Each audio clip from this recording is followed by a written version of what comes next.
सौपरिणं यत्किञ्चित् दक्षिण यदोक्त दक्षिणमेव ताम्बूलं स्वीकृत्य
श्री सीता लक्ष्मण समेत रामचंद्र स्वामी திருத்துறையாளர் குரோதிநாம சம்வத்சர ஸ்ரீராமநவமி பிரம்மோற்சவங்களான 6ஆம் ஆண்டு ஸ்ரீராமநவமி பிரம்மோற்சவங்களை முன்னிட்டு 2ஆம் நாளாக இன்று சுவாமிக்கு யாகங்கள் பூர்த்தி செய்யப்பட்டு யாகத்தில் எழுந்தக்கூடிய சுவாமிக்கு அக்திகாரியம் உபச்சாரங்கள் அங்குரார்ப்பணம் என சொல்லக்கூடிய 12 மாதத்தில் கூடிய சூரிய பகவானுக்கான பூஜைகள் செய்யப்பட்டு விஸ்வசேன ஆராதனை விக்னேஸ்வர பூஜை அக்னியாகவாசனம் அப்படி சுப நிகழ்வுடன் யாகசால பூர்ணாகுதி நடைபெற்று இப்பொழுது சுவாமிக்கு மகா பூர்ணாகுதி நிறைவாக புஷ்பயாகம் நடைபெற உள்ளது. ஒவ்வொரு தடவையும் நாம் சொல்லக்கூடிய குருவேந்தியார வேதத்தில் சொல்லக்கூடிய ஒரு நாமா அப்படின்னா ரொம்ப முக்கியமாகவும் அது மட்டுமே போதுமானதாகவும் சொல்லக்கூடியது அப்படின்னா இந்த 4 யுகங்கள்ல ஒவ்வொரு யுகத்துல ஒவ்வொரு மாதிரியான விதானங்கள் இருக்கு அப்படின்னா நமக்கு முக்தி கிடைக்க வேண்டி நன்மை கிடைக்க வேண்டி நமக்கு நிறையதான பூஜைகள் திரேதாயுகத்துல நிறையதான யஜ்ஞங்கள் இந்த கலியுகத்துல நம்ம சதா என்ன பண்ணணும் அப்படின்னா நாமாவளி சொல்லணும். நாமா சொன்னா போதும். இந்த யுகத்தை இறைவன் அடைவதற்காக இறைநாமத்தை சொல்லிட்டே இருக்கலாம். அதில் இறைநாமத்தில் மேன்மையும் உயர்வும் உகந்ததுமான நாமம் என்ன அப்படின்னா ராமா என்ற 2 நாமம். சதா ராமா என்று சொல்லிட்டா அதை விட சிறந்த ஒரு வேள்வி யஜ்ஞம் தியாகம் எதுவுமே அதுக்கு நிகரல்ல, அதுக்கு சமமானது ராமா என்ற நாமம் அப்படின்னு சொல்றாங்க. அழகா சொல்றாங்க. நன்மையும் செல்வமும் நாளும் நல்குமே, நன்மையும் செல்வமும் நாளும் நல்குமே, திண்மையும் பாவமும் சிதைந்து தெய்யுமே, திண்மையும் பாவமும் சிதைந்து தெய்யுமே, ஜென்மமும் மரணமும் என்றே தீருமே. என்ன கிடைக்கும்? ஜென்மமும் மரணமும் என்றே தீருமே, இம்மையே ராமா என்று எழுதினார். ராமா ராமா ராமா ராமா ராமா ராமா சொன்னான். இதோட ஜென்மமும் மரணமும் என்றே தீரும். அதனோட வேலை நாம ஏதாவது எப்ப நடக்கணுமோ அது நடந்துடும். ஆனா ராமா என்று எழுதினாள். அப்படிப்பட்ட அற்புதமான ஒரு நாள் அது. நாம இங்க கொடி இருக்கு. கொடிக்கு இந்த யாகசாலை நடந்ததான காரணமே இந்த சுவாமி இருக்காரு. சுவாமிக்கு பிரஜான ஈசானத்துல சந்திர பகவானை சாட்சியாக வச்சு 12 மாத சூரியன்ல சூரியனுக்கு பூஜை பண்ணி எல்லா வந்த தேவர்கள் எல்லாருக்குமே உணவு கொடுத்து, இந்த வந்த தேவர்கள் எல்லாரும் பார்த்துக்கிறாங்க இல்லையா, செக்யூரிட்டி மாதிரி அவார்டு உணவு கொடுத்துருக்கு. ஏன் அப்படி பண்றோம் அப்படின்னா, அந்த மாதிரி இந்த கோவில் விஷா பிரம்மோத்சவ காலங்கள்ல நாம என்ன வேண்டிக்கிறோமோ அது கண்டிப்பாக மல்டிஃபைடாக நடக்கும். நம்ம என்ன நினைக்கிறோமோ அது அப்படியே நடக்கும். அதுக்காக தான் பிரம்மோத்சவ காலங்க சுவாமி தரிசனம் பண்றதுக்காகவே எல்லாருமே போவாங்க. சுவாமி விழுந்தது நம்ம இங்க வந்துட்டு வேலையெல்லாம் விட்டுட்டு நம்ம கோவிலுக்கு வந்துட்டு இங்க கோவிலையும் வந்து நாம ஏதாவது பேசிட்டே இருந்தோம்னா நாம வந்த வேலை நமக்கு பிரயோஜனமே இல்லை. ரொம்ப முக்கியம் தெரிஞ்சுக்கீங்க. நம்ம எதுக்காக இங்க வந்திருக்கோம் அப்படின்றது நமக்கு பயனில்லாத போயிடும். அது ரொம்ப முக்கியமான எல்லாருமே கவனிச்சிருக்கோம். அது முக்கியமா பார்த்தீங்கன்னா நம்ம இந்த கோவிலுக்கு வந்திருக்கோம். அதுவும் இந்த பிரம்மோத்சவ காலங்களில் நம்ம ராமா ராமா ராமா முடிஞ்சு சொல்லிக்கலாம், முடிஞ்ச ராமநாமம் எழுதலாம், முடிஞ்ச ராமநாமம் சொல்லிக்கலாம், முடிஞ்ச ராமான்னு சொல்லிட்டே இருக்கலாம். நம்ம இதே ராமனை பார்த்துட்டே இருக்கலாம். நீங்க நிறைய பேர் பாருங்க, நிறைய பேர் ராமகோட்டி எழுதுவாங்க, ராமலட்சுமணன் எழுதுவாங்க, ராமகோட்டி எழுதுவாங்க, ராம சகஸ்ரம் எழுதுவாங்க. ஏன்னா இந்த வார்த்தைக்கு நிறைய வைப்பிக்கா நமக்கு என்ன தேவையோ நமக்கு எல்லாமே நிவர்த்தி பண்ணி நமக்கு என்ன வேணுமோ எல்லாம் கொடுக்கக்கூடிய ஒரு அற்புதமான ஒரு தாரக மந்திரம். இது பேரே தாரக மந்திரம். அதுல இந்த கோவில்ல சொல்லும் போதே ஸ்ரீராமநவமி பிரம்மோத்சவங்கள் மற்றும் சீதாராம கல்யாண வைபவம், ஸ்ரீராமநவமி பிரம்மோத்சவங்கள் மற்றும் சீதாராம கல்யாண வைபவம், ஸ்ரீராமநவமி பிரம்மோத்சவங்கள் மற்றும் சீதாராம கல்யாண வைபவம் அப்படின்னு சொல்றாங்க. ஏன் அந்த கல்யாணத்தை வைப்பிக்கிறாங்க அப்படின்னா, இந்த ராம கல்யாணம் லோகக்ஷேமத்துக்காக செய்யப்பட்டது. ராம கல்யாணம் லோகக்ஷேமத்துக்காக செய்யப்பட்டது. அப்ப ஸ்ரீனிவாச கல்யாணம் ஆகும், முருகப்பெருமான் கல்யாணம் ஆகும், சிவபெருமான் கல்யாணம் ஆகும், எல்லா தேவதாமூர்த்திகளும் கல்யாணம் ஆகும். ஆனா இந்த காரணம் ஏன் அப்படின்னு சொல்லப்பட்டிருக்கு அப்படின்னா, ஒரு மனிதன் எப்படி வாழணும், கல்யாணத்துடைய பங்கு என்ன, கல்யாணத்துக்கு அப்புறம் தன்னுடைய வேலைகள்லாம் என்ன, என்ன செய்யணும், தன் கடமைகள் என்ன, அம்மாவை எப்படி பார்த்துக்கணும், அப்பாவுடைய வார்த்தைக்கு என்ன சொல்லிக்க செய்யணும், மனைவி எப்படி பார்த்துக்கணும், சகோதரர்கள் எப்படி பார்த்துக்கணும். கல்யாணம் முடிஞ்சவனே பொன்னாடி முந்தாடி பிடிச்சி தண்ணி கொடுத்து போறது இல்லை, அது இல்லை. அதுக்குள்ள இது எல்லாமே மனைவி எப்படி பார்த்துக்கணும், என்ன மனைவி சொல்லி ப்ராமிஸ் பண்ணி கொடுக்குறாரு, என்ன சொல்லி சத்தியம் பண்றாரு, என்னெல்லாம் தகப்பனாருக்கு என்ன சொல்ல போறாரு, தாயாருக்காக என்ன செய்ய போறாரு அப்படின்றது சொல்லக்கூடியது 7வது காண்டத்துல, சுந்தரகாண்டத்துல கல்யாணத்தை பற்றி சொல்லக்கூடியது 7வது அவதாரம், 7வது நட்சத்திரம், மனித பிறவிக்கான தாற்பயத்தை சொல்லக்கூடியது. அதுக்காக தான் இந்த ராம கல்யாணம் யோகாக்ஷேம கல்யாணம். மகாவிஷ்ணு ராமன் அப்படி இல்லை, ஒரு நல்ல கல்யாணம். இந்த கல்யாணத்துக்கெல்லாம் செய்திருக்காரு, அழகா நகைகள்லாம் செய்திருக்காரு, அழகா பட்டு வஸ்திரங்கள்லாம் செய்திருக்காரு, அழகா எல்லாரையும் போய் கூப்பிட்டுருக்காரு.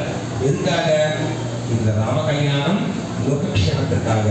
நாம் செய்யக்கூடிய இந்த கல்யாணம் அவர் சொல்லணும் அப்படின்னா, அவர் வந்து ஃபர்ஸ்ட் ஃப்ரூட் ஸ்கூல் ராமர். அவர் விஷ்ணு சக்தி விநாயகர் கோயில் ராமர் இல்லை, ஃபர்ஸ்ட் ஃப்ரூட் ஸ்கூல் ராமர். அவர் அங்கதான் இருக்கு ராம கல்யாணத்துல தாற்பயம். இந்த லோகத்துல எல்லாருக்கும் இன்னெல்லாம் வேணும், இன்னெல்லாம் செய்ய போறாரு. ராம கல்யாணம் பார்க்கறது நமக்கு என்ன நன்மைகள்லாம் கிடைக்கும், ராம கல்யாணம் தாற்பயம் என்ன, இதுக்காக இந்த கல்யாணம் பண்ணணும். அப்பா சொல்றாரு வனவாசம் போறதுக்காக, உடனே மகன் கிளம்புறாரு, மருமகளும் கிளம்புறாங்க. இப்பெல்லாம் நீ வேலைக்கு போகாதம்மா, வேண்டாம் வீட்டு வேலை செய்யலாமே அப்படின்னா,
எடுக்கிறீங்களா?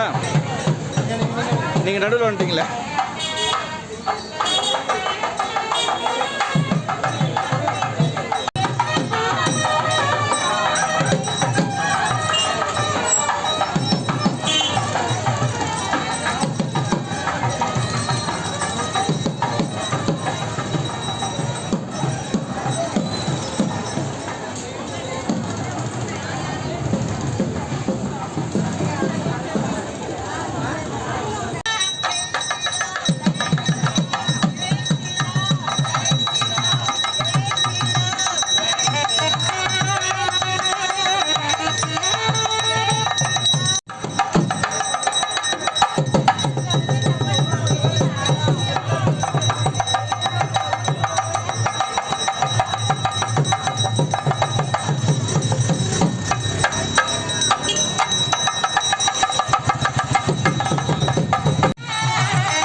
ஃபைனலில் க்ளோஸில் காமின ஃபோட்டோ எடுத்துக்கிறேன். ஃபைனலில் இது போட்டு ஒன்று சுவாமி.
தயவுசெய்து அம்மா பேச வேண்டாம். லட்சுமி அம்மா பேச வேண்டாம்.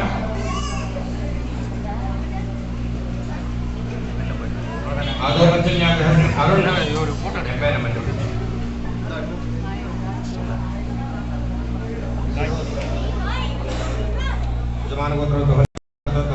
அருண் சாய் நாமதேசிய